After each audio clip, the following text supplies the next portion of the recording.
இந்த வீடியோவில் என்ன பார்க்க போறோம்னா, மில்லியனர் ஆவது எப்படின்னு தான் பார்க்க போறோம். நேத்து ஆக்சுவலி ஒரு ஃப்ரெண்ட் ஒருத்தனை மீட் பண்ணேன். அவர் ரொம்ப க்ளோஸ்லாம் கிடையாது. ரேண்டமா ஒரு பெர்சன் மூலமா தெரியும். அவர்கிட்ட பேசிட்டு இருந்தேன். அவர் வந்து என்னோட ஒரு 10 இயர்ஸ் எல்டர். 34 ஏஜ் வந்து 35 கிட்டே ஆகும். ஆனா, அவரோட நெட் ஒர்த்த காமிச்சம்போது மில்லிய 1.2 மில்லியன் கிட்ட இருந்தது. அப்ப நான் அவர்கிட்ட கேட்டேன். இது எப்படி அச்சீவ் பண்றது அப்படின்னு கேட்டேன். அவரு கொஞ்சம் செட் ஆஃப் ரூல்ஸ் சொன்னாரு. அவர் என்னலாம் ஃபாலோ பண்ணாருன்னு சொன்னாரு. அவர் வந்து இங்க ஒரு 15 இயர்ஸா கனடால இருக்காரு. அவர் என்னலாம் ஃபாலோ பண்ணேன்னு சொன்னாரு. அதுதான் நான் இந்த வீடியோல பத்தி பேச போறேன். ஆக்சுவலி அவர்கிட்ட பேசினப்பமா எனக்கே ஓகே இந்த மிஸ்டேக்ஸ்லாம் நம்ம பண்றோம். இல்ல நெறைய பேர் பண்றாங்க. இத பத்தி நம்ம பேசினா நல்லா இருக்கும் அப்படின்னு எனக்கு தோணுச்சு. இத நான் இந்த வீடியோல ஷேர் பண்ண போறேன். ஸோ முதல்ல என்னன்னா, மில்லியனர் வந்து ஒரு சேலரி கிடையாது. மில்லியனர் வந்து ஒரு கோல். ஓகேங்களா? நீங்க வந்து $1,000,000 சேலரின்றது வந்து $1,000,000 சேலரில இங்க அச்சீவபிள் கிடையாது. அது வந்து ரொம்ப எக்ஸ்ட்ரீமா இருக்கும். அது 1% பீப்பிள் வச்சுக்கணும். ஆனா $1,000,000 நெட் ஒர்த் உங்களால அச்சீவ் பண்ண முடியும். நெட் ஒர்த்னா என்னன்னா, அசெட் வெறும் அசெட் மட்டும். அது நீங்க ரியல் எஸ்டேட்டா, கோல்டா இருக்கலாம், இன்வெஸ்ட்மெண்ட்ஸா இருக்கலாம். ஆனா ஓவரால் உங்களோட அசெட்ஸ், உங்களோட வெல்த் வந்து மில்லியனா இருக்கும். இன்னொன்னு, பிசினஸ் மேன் தான் வந்து மில்லியன் அச்சீவ் பண்ண முடியும். நம்மளால முடியாது. ஒண்ணு செலிபிரிட்டியா இருக்கணும், இல்ல ஆக்டரா இருக்கணும், இல்ல பிசினஸ் மேனா இருக்கணும் அப்படின்னு. அப்படி கிடையவே கிடையாது. நேத்து நான் பார்த்த பர்சன் வந்து he is a IT developer. ஒரு சாஃப்ட்வேர்ல ஒரு டெவலப்பரா இருக்கவர் தான். ஆனா அவர் என்னெல்லாம் ஃபாலோ பண்ணார் அப்படின்னு தான் இந்த வீடியோல பார்க்க போறோம். ஓகே. முதல்ல என்னன்னா, spend less than you earn அப்படின்னு சொன்னார். என்னன்னா, உங்களோட சேலரி இன்க்ரீஸ் ஆகும்போது உங்களோட எக்ஸ்பென்ஸையும் நீங்க இன்க்ரீஸ் பண்ணிடுவீங்க. கரெக்டா? உங்க சேலரி இன்க்ரீஸ் ஆச்சுன்னா, ஒரு ரொம்ப அதிகமான ரெண்ட் இருக்க வீடுக்கா போவீங்க. உங்க சேலரி இன்க்ரீஸ் ஆச்சுன்னா, ஒரு புது கார் வாங்குவீங்க. சேலரி இன்க்ரீஸ் ஆச்சுன்னா, நிறைய ஷாப்பிங் பண்ணுவீங்க. சேலரி இன்க்ரீஸ் ஆச்சுன்னா, நிறைய வெக்கேஷன் போவீங்க. ஸோ இதுதான் வந்து அவர் சொன்னாரு முதல் தப்பு அப்படின்னு. Spend less then you earn சொன்னாரு. என்னன்னா, வெல்தி பீப்புள் வந்து இன்வெஸ்ட்மெண்ட் தான் முதல்ல ஃபர்ஸ்ட் பண்ணுவாங்க. அவரும் நிறைய பேர் இன்வெஸ்ட்மெண்ட் தான் பண்ணாங்க. லைஃப் ஸ்டைல் இன்ஃப்ளேஷன்ன்றது ஒரு பெரிய எனிமின்னு ஒன்று சொன்னார். அது எப்படின்னா, உங்க லைஃப் ஸ்டைல வந்து நீங்க சேலரிக்கு ஏற்றும் போது நீங்க உங்க லைஃப் ஸ்டைல வந்து இன்க்ரீஸ் பண்ணிட்டே இருந்தீங்கன்னா, அது வந்து பெரிய எனிமி அப்படின்னு. ஸோ மணி சேவ் பண்றதும், இன்வெஸ்ட் பண்றது தான் நிறைய ஆப்பர்ச்சுனிட்டிஸ அந்த உங்களோட மில்லியனர் கோல வந்து சீக்கிரமா அச்சீவ் பண்ண முடியும் அப்படின்ற மாதிரி என்கிட்ட சொன்னார். அப்புறம் உங்களோட இன்கம் இன்க்ரீஸ் பண்ணணும். ஓகே. இது வந்து எப்படி அச்சீவபிள் அப்படின்னா, உங்க சேலரி ஒரு பக்கம் ஒரு கம்பெனில வந்து வரும். அது இல்லாம எப்படி இன்க்ரீஸ் பண்ணணும்னு சொன்னார். அவரு வந்து ஃபைவர்னு ஒரு இதுல வந்து இது பண்ணிட்டு இருந்தாரு. ஃப்ரீலான்சிங் பண்ணிட்டு இருந்தார். ஸோ அதுல கொஞ்சம் இன்கம் மேக் பண்ணார். அவர் என்னென்ன பண்ணணும்னா, ஒண்ணு ஒரு கம்பெனிக்கு போறப்போ நல்லா நெகோஷியேட் பண்ணி சேலரி ரைஸ் பண்றது ஒரு பெட்டர் ஜாப் ஸ்விட்ச் பண்றது. 1 இயர் கழிச்சு ஜாப் மாறினீங்கன்னா உங்களுக்கு ஒரு நல்ல ஹைக் கிடைக்கும். சைடு ஹசில் அவர் சொன்னாரு, யூபர் அந்த ஹவுஸ் கிளீனிங் வீக்கெண்ட் டைம்ஸ்ல அதெல்லாம் கூட பண்ணாராம்.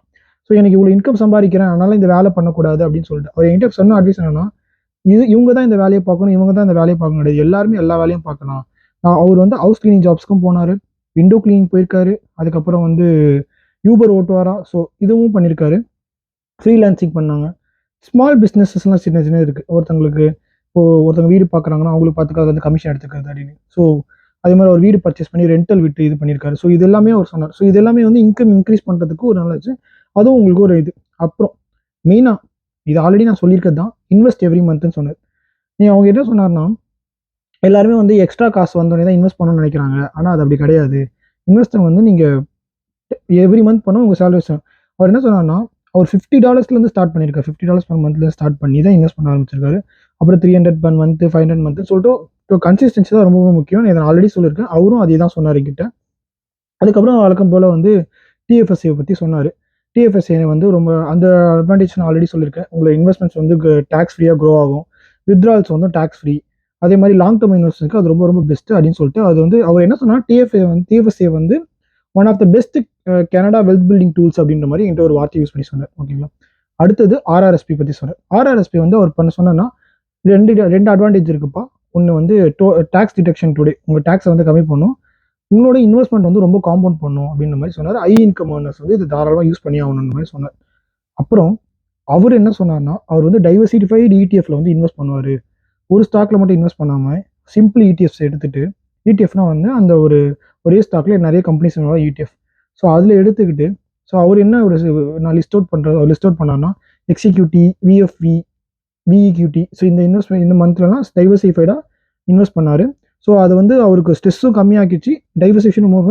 ஸோ அது வந்து எப்படின்னா, நான் வந்து ஒரு ஹண்ட்ரட்ஸ் ஆஃப் கம்பெனியில் இன்வெஸ்ட் பண்ணுறேன்னு அவரே நினச்சிப்பாரு. அப்படினால ஸ்ட்ரெஸ் ரொம்ப கம்மியாக இருந்ததுன்னு சொல்லிட்டு ஒரு கான்ஃபிடென்ட்ல இருந்தார்.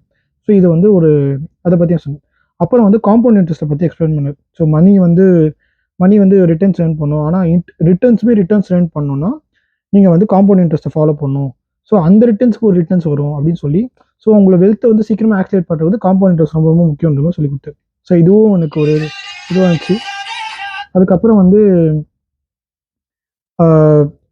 ஸ்டார்ட் ஏர்லி அப்படின்ற மாதிரி சொன்னார். என்ன ஸ்டார்ட் ஏர்லினா, சீக்கிரமாக ஸ்டார்ட் பண்ணுங்கள், உங்கள் வயசுக்காக வெயிட் பண்ணாதீங்க, உங்கள் வயசு இதுக்கு ஸ்டார்ட் பண்ணுங்கள், சீக்கிரமாக ஸ்டார்ட் பண்ணுங்கள் அப்படின்னு மாதிரி சொன்னார். இப்போ இந்த நான் 25 நான் ரொம்ப ஏர்லியாக ஸ்டார்ட் பண்ண நினச்சேன். ஆனால் அதுவே ரொம்ப கம்மி, நீங்கள் வந்து 20 இயர்ஸ்லேருந்து ஸ்டார்ட் பண்ணிக்கணும்னு சொன்னார். இப்போ அதனால இன்றைக்கே ஸ்டார்ட் பண்ணணும், எதுனாலும் இன்வெஸ்ட்மெண்ட்னாலும் இன்றைக்கே ஸ்டார்ட் பண்ணணும். ஸோ நீங்கள் தள்ளி ஸ்டார்ட் பண்ணிங்கன்னா வந்து உங்களுக்கு பிரச்சனை ஆகுன்ற மாதிரி எனக்கு சொல்லி கொடுத்தாரு. ஸோ டைம் பீட்ஸ் டைமிங் அப்படின்னு ஒரு வார்த்தை யூஸ் பண்ணார். அவர் வந்து அந்த வார்த்தை எனக்கு புரியதுக்கும் டைம் ஆச்சு. ஆனால் வந்து டைம் பீட்ஸ் டைமிங் அப்படின்ற மாதிரி ஒரு வார்த்தையை சொன்னார். அதுக்கப்புறம் வந்து ரீஇன்வெஸ்ட் டிவிடெண்ட்ஸ்னு சொன்னார். ஸோ வந்து ரொம்ப டிவிடெண்ட்டை வந்து ரொம்ப ஓவர் ஸ்பெண்ட் பண்ணாதீங்க, அதாவது அந்த ரீஇன்வெஸ்ட் பண்ணுங்கள், அந்த அமௌண்ட்டை யூஸ் பண்ணாங்க, அதை திரும்ப ரீயூஸ் பண்ணிங்கன்னா அந்த இன்வெஸ்ட்மெண்ட்ஸ் உங்களுக்கு ஷேர்ஸ் வாங்கும் அப்படின்ற மாதிரி சொன்னார். அதுக்கப்புறம் வந்து மார்க்கெட் கிராஷஸ்லையுமே அவர் இன்வெஸ்ட் பண்ணி தான் இருந்திருக்காரு. இந்த கோவிட் கிராஷ் வரப்போ மார்க்கெட்லாம் ரொம்ப டவுன் ஆக போன அப்பயும் அந்த டைம்லையும் கன்சிஸ்டண்ட்டாக இன்வெஸ்ட் பண்ணிட்டே இருந்திருக்காரு. ஸோ மார்க்கெட் கிராஷ் வந்து ரொம்ப நார்மல் தான். ஸோ அந்த டைமில் பேனிக் ஆகி செல் பண்ணக்கூடாது, அந்த டைமில் நம்ம இன்வெஸ்ட் பண்ணணும் அப்படின்றது தான் வந்து ஒரு இது அப்படின்னு சொல்லி சொன்னார். அதுக்கப்புறம் மெயினாக ஒன்று சொன்னார், அவாய்ட் பேட் டெப்ட் அப்படின்னு ஒரு வார்த்தை யூஸ் பண்ணார். அவாய்ட் பேட் டெப்ட்னா ரொம்ப கிரெடிட் கார்டு டெப்ட்டு, ரொம்ப வந்து இந்த லோன்ஸ் வாங்கிட்டு அதை பே பண்ணாமல் விட்டு இன்ட்ரெஸ்ட் ஏற்றி விடுறது, அதனால அது மாதிரி ஒரு விஷயம் பண்ணவே பண்ணாதீங்க, அவாய்ட் பேட் டெப்ட்னு சொன்னார்.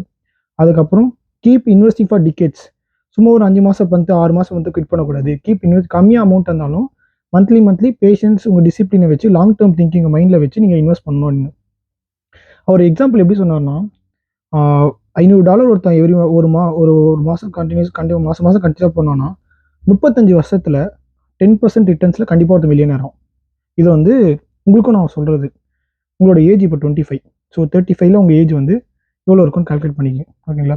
ஸோ உங்கள் ஏஜ் வந்து 60, உங்கள் ஏஜ் வந்து இப்போ 25 இருக்குது, உங்கள் ஏஜ் வந்து 60ல் நீங்கள் 25ல் மாதம் $500 நீங்கள் இன்வெஸ்ட் பண்ண ஆரம்பிச்சிங்கன்னா 10% ரிட்டர்ன்ஸில் 35 இயர்ஸில் உங்கள் கையில் மில்லியன் இருக்கும். இதுதான் ஆக்சுவல் கான்செப்ட். இதில் நீங்கள் வருஷம் ஸ்டெப் அப் பண்ணிங்கன்னா அதோட வருஷமே உங்களுக்கு குறையும். ஸோ இன்வெஸ்ட்மெண்ட் இப்படி தான் ஒர்க் ஆகுது. இப்படி தான் ஒரு மில்லியனை அச்சீவ் பண்ண சொன்னேன். ஸோ இந்த வீடியோ பிடிச்சிருந்துன்னா கண்டிப்பாக வந்து லைக் பண்ணுங்கள். நான் வந்து எந்த எடிட் எதுவுமே இல்லாமல் ஃபுல்லாக நான் ஸ்டாப்பாக பேசி தான் போகிறேன். ஸோ இந்த வீடியோ பிடிச்சிருந்ததுன்னா லைக் பண்ணுங்கள், மறக்காமல் இந்த சேனலை சப்ஸ்கிரைப் பண்ணுங்கள். தேங்க்யூ.